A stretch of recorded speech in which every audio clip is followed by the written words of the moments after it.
एक खूबसूरत सल्तनत में नेक दिल बादशाह और मलिका हुकूमत करते थे, जिनका एक ही बेटा था, शहजादा अरहम।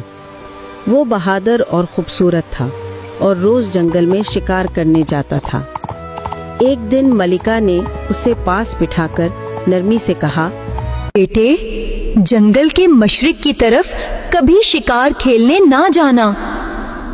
हाँ माँ, जंगल के मशरिक में क्या है, मैं वहां क्यों नहीं जा सकता हूँ? बस बेटा, तुम वहां नहीं जाओगे। कुछ दिन तक शहजादी ने माँ की बात मानी, मगर एक दिन शिकार करते हुए उसके दिल में सवाल जागा। आखिर माँ मुझे जंगल के मशरिक की तरफ क्यों नहीं जाने देती? एक दिन शहजादा जंगल के मशरिक में शिकार के लिए आया। जंगल में दाखिल हुआ तो देखा कि वहाँ सिर्फ तोते थे, बेशुमार तोते। उसने तीर चलाया, सारे तोते आसमान की तरफ उड़ गए, सिर्फ एक तोता रह गया। वो बहुत खूबसूरत था, वो बाकी तोतों का बादशाह था। उसका नाम था हीरामन तोता।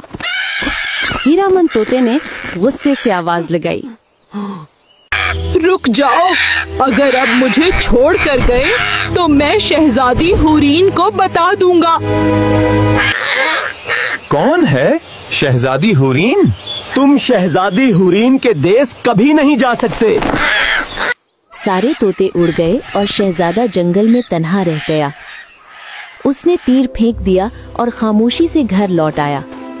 वो कई दिन गम में डूबा रहा, न खाता था न बोलता था। आखिर एक दिन उसने कहा, मेरा दिल अब सिर्फ शहजादी हुरीन का नाम लेता है, मुझे उसकी तलाश में जाना ही होगा। नहीं बेटा, मत जाओ, हुरीन का मुल्क कोई नहीं जानता। अगर मैं जिंदा रहा तो वापस आऊंगा, अगर मर गया तो भी मेरा दिल बेचैन नहीं रहेगा। शहजादी ने खुद अपने घोड़े और सफर के लिए तैयार किया। फिर उसने अपने वालिद और वालिदा से अलविदा कहा।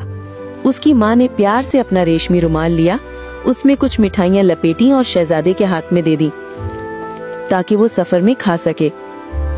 शहजादे ने अपना सफर शुरू किया और चलता गया, यहाँ तक कि वो एक खूबसूरत जंगल में पहुँचा। वहाँ एक छोटा सा ठंडा हौज था और घने दरख्तों का साया। वो एक दरख्त के नीचे आराम से बैठ गया। शहजादे ने वहाँ बैठकर अपनी मिठाई खोली। उसमें चींटी थी। वो खामोशी से एक एक करके तमाम मिठाइयाँ बाहर निकालता गया और हर एक में उसे चींटियाँ नजर आईं। शहजादा मुस्कुराकर बोला, तुम ये मिठाई खा लो, मैं नहीं खाऊंगा।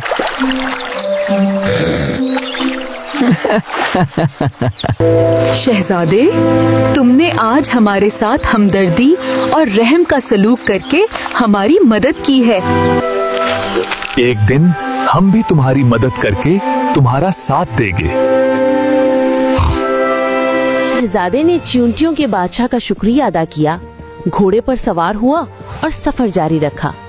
चलते चलते वो एक घने जंगल में पहुंचा। वहां उसने एक शेर देखा जो जोर जोर से धाड़ रहा था। शहजादा शेर के पास गया और बोला, जंगल के बादशाह, तुम क्यों इतना चीख रहे हो? शहजादे, मेरे पाँव में एक कांटा 12 साल से चबा हुआ है, जो कि मुझे बहुत तकलीफ